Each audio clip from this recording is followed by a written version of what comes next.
이 시간은 쉐마 이스라엘에 대해서 함께 이야기를 나눠보고 싶습니다. 쉐마 이스라엘, 이 말은 이스라엘아 들으라, 이 부분이죠.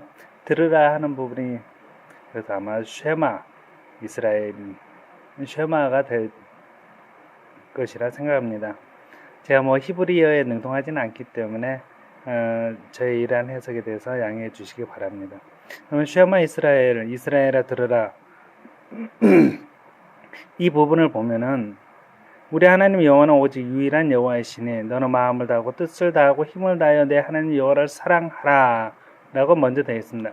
그리고 나서 오늘 내가 너에게 명하는 이 말씀, 바로 신명기 6장의 4절과 5절 말씀이겠죠. 이 말씀을 너는 마음에 새기고, 이것을 듣는 우리는 마음에 새겨야 됩니다. 그리고는 내 자녀에게 부지런히 가르치며 라고 되어 있습니다. 그리고서 7절의 맨 마지막에 보면 이 말씀을 강론할 것이며 라고 되어 있습니다. 즉 자녀에게 내 마음속에 새겨진 이 말씀을 부지런히 가르치는데, 집에 앉았을 때든지 길을 갈 때든지 누워있을 때든지 일어날 때든지 마음속에 새겨진 이 말씀은 늘 강론해야 됩니다. 그리고 그 말씀을 손목에 매어 기호를 삼으며 미간에 붙여 표로 삼고 나의 집 문설주와 바깥문에 기록할지니라 라고 되어 있습니다. 자, 그러면은 첫 번째 우리가 마음에 새겨야 될 말씀을 다시 한 번만 보시면, 내 하나님 여호와를 사랑하라입니다. 너는 마음을 다하고 뜻을 다하고 힘을 다하여 내 하나님 여호와를 사랑하라입니다. 이게 쉐마 이스라엘의 말씀입니다. 그리고 그 말씀을 그러면 실천을 어떻게 하느냐? 그게 내 자녀에게 부지런히 가르치라는 겁니다. 앉았을 때든지 일어날 때든지 길을 갈 때든지 누워있을 때든지. 이와 같은 부분을 보면은 자녀에게 어떻게 이와 같이 우리가 할 수 있겠는가를 한번 생각해 볼 필요가 있겠습니다. 자녀에게 이처럼 하려고 하면은 우리는 늘 자녀와 붙어 있어야 된다는 소리입니다. 다시 말하면 내 자녀이지만 하루에 겨우 얼굴 한 번 보는 그런 관계가 아니라, 할 수만 있다면 늘 얼굴을 대하면서 그 얼굴을 대하는 가운데 아빠의 마음속에 새겨져 있는 이 말씀이 무엇인지를 자녀에게 가르쳐야 됩니다. 근데 이 자녀에게 가르칠 때 내가 이해하지도 못하고 내 삶에서 그 모습대로 살아나지도 않는데, 나는 그렇게 살지도 않는데 입술로만 이 말씀을 말하면은 자녀가 아유 아버님 제가 그 말씀대로 잘 따르겠습니다 이렇게 수긍할까요? 천만의 말씀이죠. 아빠는 그렇게 살지도 않으면서 왜 나한테만 강요해? 이렇게 말하는 게 당연합니다. 즉 여호와를 사랑한다라는 이 말씀을 내 마음에 새긴다는 것은 아빠 된 자로서, 아버지 된 자로서 내가 그렇게 살아야만 된다는 것을 말합니다. 내가 여호와를 사랑하는 삶을 그렇게 살아갈 때 그 모습 안에서 자녀에게 나의 모습을 보여주면 됩니다. 다시 말해서 나의 모습을 거울을 통해서 보여주는 것처럼 자녀에게 그렇게 보여주면 된다는 것이죠. 그러면은 자녀는 부모의 그 모습을 봄으로써 내 부모는 신실하구나, 말하는 것과 행동하는 게 언행일치가 되는구나 라는 것을 직접 봄으로써 여호와를 사랑한다는 게 무엇인지 지식적으로 책으로 읽는 것으로만 통하지 않고 부모의, 아버지의 모습을 통해서 직접 보게 됩니다.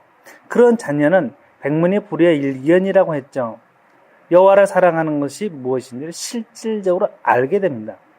그런데 부모가 그렇게 살지 않고 말로만 행한다는 것은 그는 여호와를 사랑한다는 게 무엇인지 결국은 알지 못하는 꼴이 된다는 겁니다.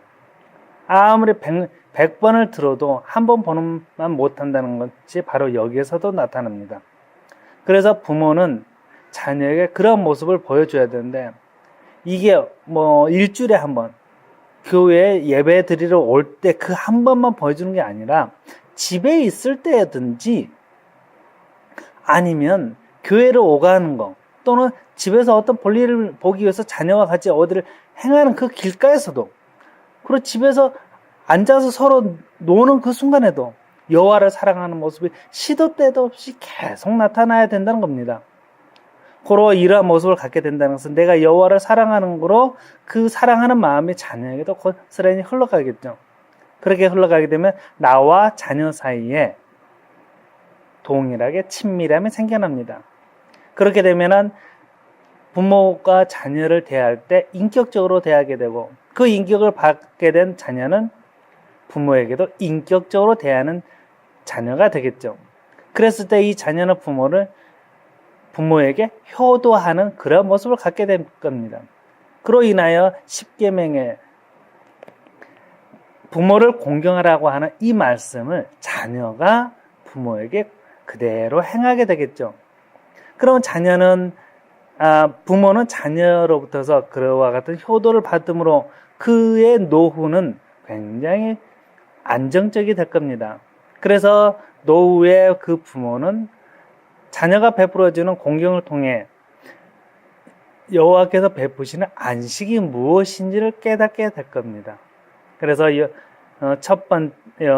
네 번째 계명인 내 여호와의 안식일을 기억하라 하는 것은 자녀가 노인이 된 부모에게 효도를 다할 때 그때 그 노인된 부모가 느끼는 게 여호와의 안식일을 기억하게 되는 것입니다. 따라서 우리는 쉐마 이스라엘이라는 것을 통해 10계명 중에 네 번째와 다섯째 계명을 지켜 행하게 되겠죠. 이로 인해 우리들은 완벽한 사랑이 넘치는 그런 가정, 다시 말하면 바리새인들조차도 율법 중에 가장 큰 게 무엇이냐라고 예수님한테 물었을 것입니다. 마태복음 22장을 보면은 바리새인이 예수님께 찾아와서 말합니다. 선생님, 율법에서 어느 것이 가장 중요합니까? 라고 말합니다. 그런데 그 안에서도 쉐마 이스라엘과 같이 예수님은 대답하시죠. 너의 모든 마음과 모든 목숨과 모든 정성을 다해서 너의 하나님을 사랑하라. 이것이 가장 중요하고 우선되는 계명이니까. 그런데 두 번째 계명은 너의 이웃을 내 자신처럼 사랑하여라 합니다.